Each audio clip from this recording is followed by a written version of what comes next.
Security guard caught a snake in our apartment complex and delivered it straight to my door. I was just about to scream when floating comments cut in. The male lead got dumped and turned back into his real form just to spy on his girlfriend, and he actually got caught? This is funny as hell. He got dumped and his girlfriend hates him. He's probably gonna cry himself to sleep. Aw, poor little snake can't curl up on his girlfriend tonight. The big black snake looked pitiful in the guard's hands. It secretly sized me up with its slit pupils. I tried holding out my hand, and the black snake stared in disbelief. 2 seconds later, it obediently rubbed its head against my fingers. The moment the guard let go, the black snake shot up from my wrist at lightning speed and wrapped around me tightly. The floating comments popped up again. Miles isn't even worried about scaring Olivia, huh? You can't blame him. 10 guards chased him halfway across the complex and hit him with their batons. Even a handsome snake man would lose his fight after that. Yeah, getting hit more than 10 times is harsh. If Miles weren't ridiculously lucky, Olivia would already be moving on to someone else. At the same time, the guard said, "Miss, you're free to keep pets, but you can't let a snake that big just wander around. You're gonna scare somebody. If I hadn't suddenly remembered seeing this snake sunbathing by your window earlier, we would have killed your pet and made a pair of boots out of it." As soon as the black snake heard that, it shuddered and dove straight down my collar. Whoa, not fair. I want Miles's point of view. Me too.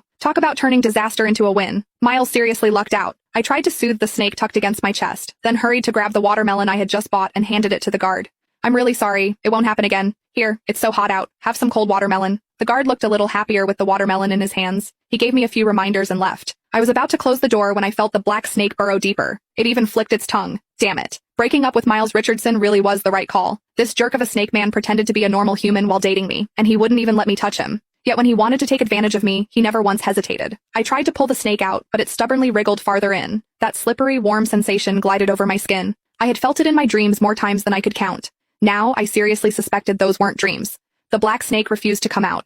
In the end, I had no choice. I let it curl up against me and fall asleep. Miles can finally sleep well. Ever since breaking up with Olivia, he hasn't been able to eat or sleep. He drank himself numb until he finally couldn't take it anymore and turned back into his real form just to see her. I peeked down through my collar at the black snake nestled inside. I didn't get it. Sure, I was the one who suggested the breakup, but he agreed to it too. The reason was simple. Miles wouldn't let me touch him. Imagine dating a guy with a perfect face, long legs, and abs, just to have him tell you he didn't want to get intimate with you. For a while, I even wondered if something was wrong with him, or if he was self-conscious of his size. But every time things almost crossed the line, Miles would grit his teeth, get up, and march into the bathroom to take a cold shower, leaving me alone in the bedroom to clean up the mess. Back then, I thought he must be in love with someone else, and he was saving himself for his one true love. Because of that, Miles and I ended up in a huge blowout fight. "Miles, are you even a man? If you are, then touch me." Miles clenched his fists. A long silence passed before he finally said, "I just want to wait a little longer, until you're ready to accept it." Accept it? Accept what? What was there to hesitate about?